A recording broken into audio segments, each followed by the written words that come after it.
Question of the Week from the Naked Scientists.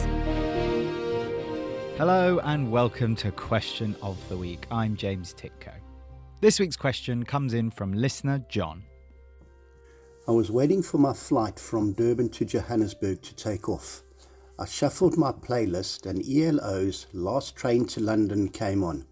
The first lyric is, "It was 9:29. I checked the time and it was 9:29. I have 493 songs in the playlist totaling 34 hours and 19 minutes. What are the odds of this happening?" Well, John, what a great question. We'll try not to let you down. And I know just the person to help me. University of Cambridge statistician David Spiegelhalter. I mean, it's a beautiful story. I love it. We need to think of it, first of all, in terms of assuming the song is played. He's going to play that song at some time in the day. What's the chance of it matching in that way? Well, I mean, let's assume that he plugs into his earphones 16 hours a day. He could do, and that's about 1,000 minutes. But there's 9:29, so it could be morning or evening. I'm going to allow that. So out of the 1,000 minutes in which this song could be played at that particular moment of the song, the first line, 2 of them would have this match. So that's kind of 1 in 500 chance, which is low, but not ridiculously low, because I don't know how many times he plays that song or somebody else plays that song. So this kind of event must happen. I mean, the nice thing is that he observed this. And what that reveals is that actually, for all the coincidences that occur and that we notice that are so lovely, there are vast numbers that occur and we don't notice. I'm sure most people who, when they play that song, don't look at the clock. And so this will have occurred repeatedly in history and people won't have noticed. And so I'm always fascinated by not how many coincidences occur, but we hear about, but how many we don't hear about. We haven't dealt with the fact that we've kind of butchered his question somewhat, because the reality is he's not listening to this song all the time, or he just happened to hit shuffle and this one came on.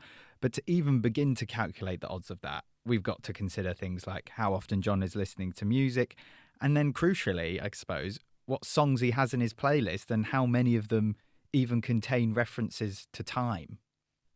Yeah, you said he's got 34 hours. Let's say the song, lasts 3 minutes or so. We don't know how often he goes through that track, the playlist. And so to work out the sort of unconditional probability of this event happening to him, we would need to have a lot more information.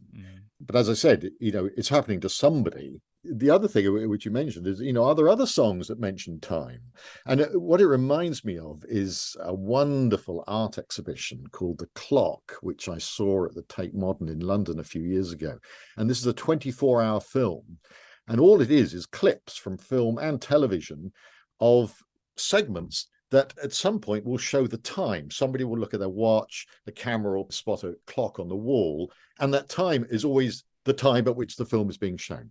There's some obvious ones like High Noon, it's got a ticking clock, and you come back to that. And other ones is in Casablanca, he's looking at his watch, and that clock is very important in that. So those, of course, feature, but all sorts of really obscure bits of TV and film which just feature the right time. Yeah, what an incredible project to have undertaken. I mean, just the thought of sorting through vast amounts of old films is quite extraordinary. So if you get a chance to see The Clock, then please do. Thanks to the University of Cambridge's David Spiegelhalter. Next time, we'll be answering this question from listener Tony. Hi, Chris and Naked Scientists.